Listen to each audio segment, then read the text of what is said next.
Ever feel like everyone around you is a drama magnet or a negativity vacuum? Turns out, ancient philosophers called Stoics had some advice for that. They weren't about hiding in caves, though. They said, watch out for certain types of people who can mess with your inner peace. This video dives into the 7 types of people Stoicism suggests us to avoid. Don't worry, we're not talking villains. From the Debbie Downers, who suck the fun out of everything, to the time vampires, who steal your energy, will reveal their tricks and give you Stoic superpowers to deal with them. Remember, Stoicism isn't about running away. It's about being smart about who you spend time with.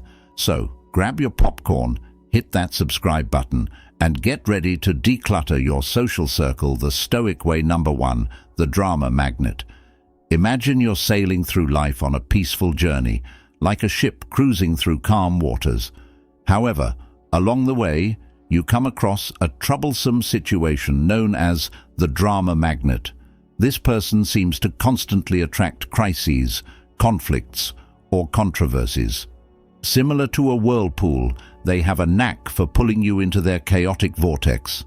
Initially, you might be drawn to their energy, mistaking it for passion or excitement. But soon, you realize that being around them is like navigating a ship through a storm, exhausting and perilous. Dealing with drama magnets is challenging because their issues start feeling like your own. Their chaos is contagious, and you might find yourself involved in conflicts you had no part in initially. Consider a practical example. A friend who frequently falls out with others in your social circle. Today it's Sarah, tomorrow it's Tom. Your friend seeks advice, but the cycle never ends, and suddenly you're also at odds with Sarah or Tom because you intervened. One strategy to handle such situations is reflective listening. Instead of giving advice or taking sides, mirror their words back to them. For instance, if they say, "I can't believe Sarah said that about me," respond with, "So you're feeling betrayed by Sarah's words." This way, you provide emotional support without getting entangled in the drama. Another approach, seemingly counterintuitive, is to become selectively unavailable. Value your time highly following the Stoic philosophy. This means being unavailable during certain hours, focusing solely on your work or personal development. Let it be known that during these times you're not to be disturbed. As Seneca would say, true happiness lies in enjoying the present without anxiously depending on the future. This mindset is particularly helpful when dealing with drama magnets. Instead of worrying about the next crisis, concentrate on the present moment where you have control. Enjoy your life and don't let someone else's drama disrupt it. Sail your ship calmly, steering clear of whirlpools that threaten your journey towards personal growth and tranquility. Number 2, the time vampire. Imagine your daily routine as a well-orchestrated symphony. Each task or commitment is like an instrument, playing together to create a harmonious balance. However, the tranquility is disrupted when the time vampire joins in, screeching off key and turning your beautiful composition into discordant noise. The time vampire isn't necessarily malicious. They might seem quite harmless. It could be a colleague interrupting you with trivial questions, fragmenting your productive workday. Or perhaps a friend invites you to numerous social events you're not interested in, making you feel obligated to attend and draining your time and energy. While these interactions may seem inconsequential individually, their cumulative effect can be profoundly disruptive. So, how do you protect your symphony from being ruined by a time vampire? One effective strategy is the Pomodoro technique, a time management method involving breaking your work into intervals, traditionally 25 minutes, separated by short breaks. During these intervals, you make it clear that you're not to be disturbed, setting a boundary to protect your most productive times from being nibbled away. If you're dealing with a social time vampire, remember that saying no is not just okay. It's essential for your well-being. Instead of offering elaborate excuses, a simple, "I appreciate the invite, but I can't make it," suffices. Declining an invitation is not a rejection of the person. It's an affirmation of your own needs and priorities. As Seneca wisely said, "Life, if well lived, is long enough." Stoicism teaches us that time is one of our most precious resources, one that should be allocated wisely. It's the canvas upon which we paint the portrait of our lives, and we should be highly selective about who and what deserves our attention. In the grand composition of your life, ensure each note, each instrument, each melody aligns with your greater purpose. Don't let the disruptive intrusion of a time vampire throw your symphony into disarray. Hold the baton firmly and conduct your life with purpose, ensuring that every moment is a well-played note in your harmonious masterpiece. Number 3, the complainer. We all know someone, a friend, family member or co-worker, who always finds something to complain about, whether it's the weather, their job, or even the food at a popular restaurant. They never miss a chance to express their dissatisfaction. You might think, why should I care? I can just ignore them. But that's easier said than done. So, how can Stoicism help us deal with a complainer? There are several strategies. First, limit your exposure to this person whenever possible. If that's not an option, perhaps because they're a family member or colleague, your second option is to mentally distance yourself during their complaints. Think of their grievances as a passing storm, loud and unsettling, but ultimately temporary and powerless against the unmovable mountain that is your inner tranquility. A third option is to steer the conversation towards solutions or change the subject to something more constructive. As Marcus Aurelius said, "You have power over your mind, not outside events. Realize this, and you will find strength." This timeless Stoic wisdom encourages us to guard our mental peace diligently, ensuring that the negativity from chronic complainers doesn't deviate us from our Stoic path of resilience and virtue. Number 4, the manipulator. Think of your life as a movie script. You're the main character, envisioning how your story unfolds with twists, allies, mentors, and a final act. Now enter the manipulator, a shadowy producer, subtly rewriting your script without your realization. Suddenly, you notice your storyline has taken an unexpected turn. The manipulator excels in emotional and psychological maneuvering, using flattery, guilt trips, or deceit to nudge you in a direction that benefits them. Maybe you have a friend who always convinces you to foot the dinner bill, saying, "I've been having a rough month," and you're successful. It wouldn't mean much to you, but it would make my day better. Over time, you realize your generosity is being exploited, but confronting them feels awkward as they presented it as a favor from a friend in need. Dealing with a manipulator is tricky. One strategy is fogging, where you agree with any truth in their statements but resist emotional coercion. For instance, if they say, "You're successful, you should cover dinner," you respond, "You're right, I've been doing well, but let's split the bill as usual." Another approach is setting clear boundaries and sticking to them. If the manipulator pushes you to lend money or take on uncomfortable tasks, assertively say no. Maintain a calm tone and clear words like, "I can't lend money, but I'm here for emotional support," establishing a boundary while preserving the friendship. Taking inspiration from Stoic thought, Epictetus reminded us that we can't choose our external circumstances, but we can choose how we respond. Manipulators thrive on your predictable reactions, manipulating your kindness, guilt, or desire for approval. By choosing different responses, you regain control of your script. So, if a manipulator surfaces in your life, remember, you hold the pen. Your storyline is yours to write, And while other characters may appear, your journey should always be guided by your values and decisions. Reclaim your script and don't let anyone manipulate your life's narrative. Number 5. The naysayer. Imagine you're an artist, passionately crafting your canvas with each stroke, infusing it with color, depth, and life. Now envision a naysayer stepping into your studio. They glance at your creation and immediately start offering critiques. Are you sure about that color? It doesn't seem realistic.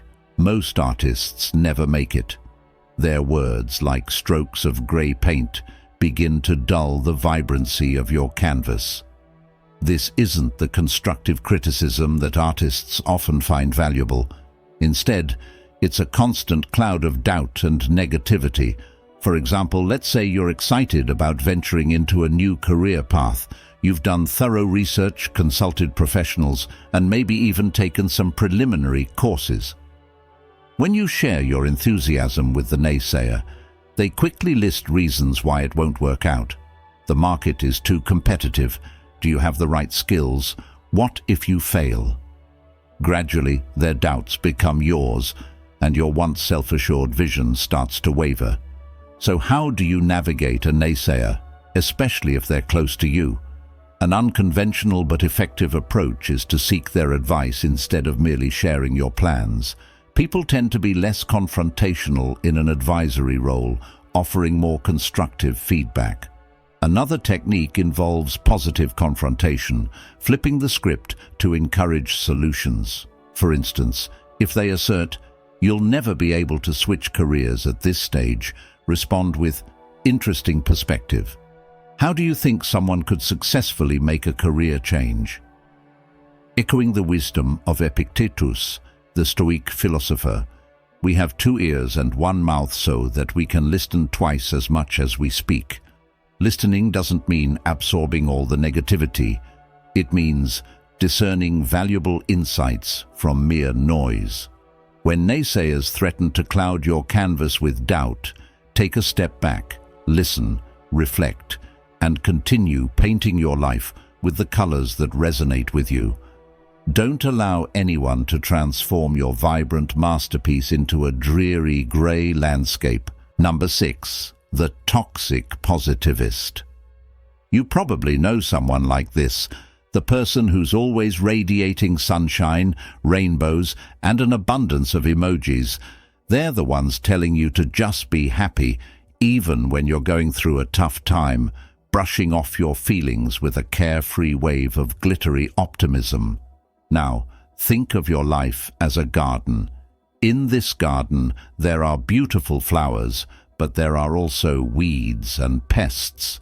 Enter the toxic positivist who insists on ignoring anything that isn't a blooming rose. If you have aphids on your leaves, they'd say, "Just focus on the flowers. Don't let negativity into your garden." While their intentions might seem uplifting, their approach can make you feel invalidated and out of touch with reality. Imagine you're going through a difficult breakup. You're sad, confused, and seeking emotional balance. The toxic positivist's advice? There are plenty of fish in the sea.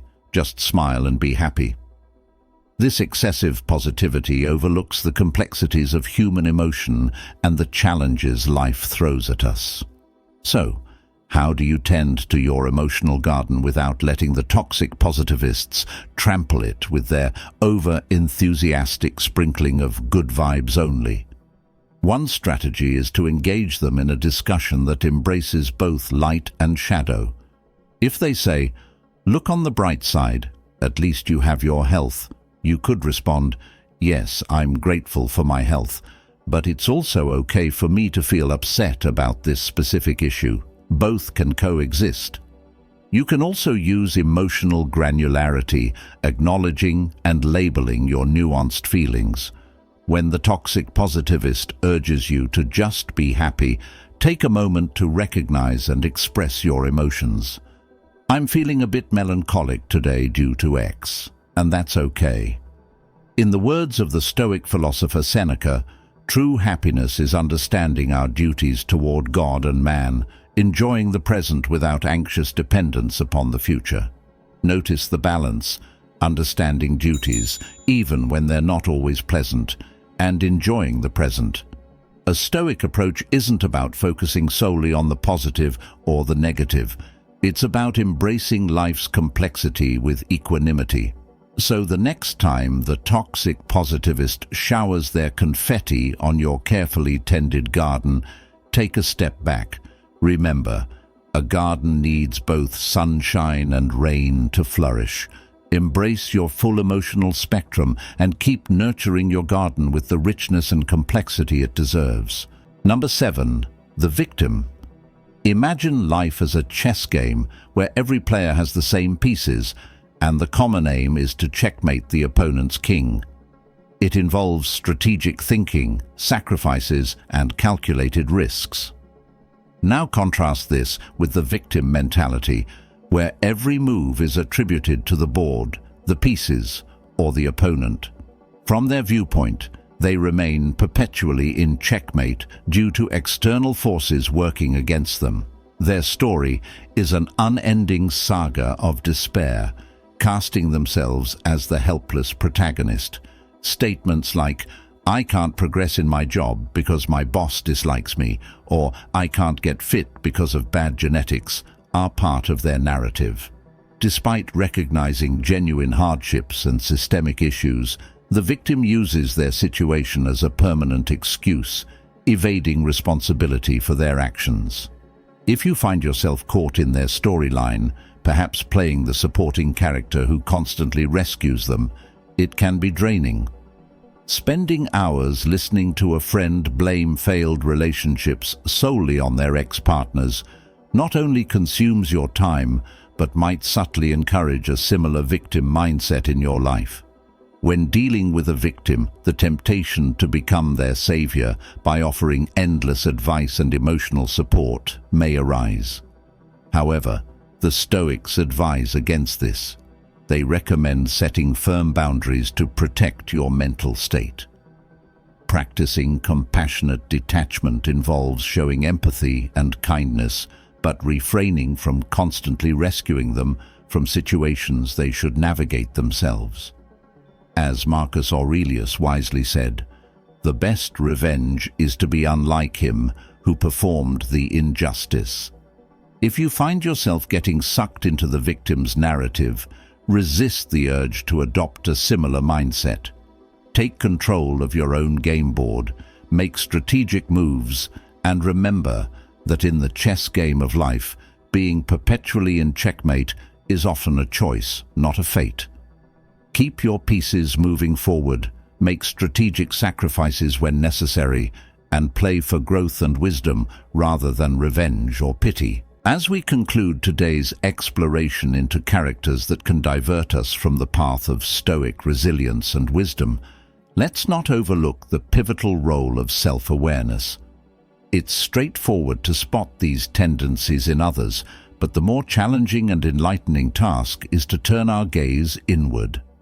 Have you unknowingly assumed one of these roles in someone else's life? Stoicism goes beyond navigating the external world. It's equally about comprehending and enhancing ourselves. If today's discussion has triggered a realization, an epiphany, or even a moment of introspection, I welcome your thoughts in the comments section. Share your experiences and let's engage in a dialogue that enriches us all. So, until our next encounter, may your choices resonate with your virtues, may your actions mirror your wisdom, and may your life unfold as the masterpiece you're meant to create. Until next time, stay strong, stay calm, and stay stoic.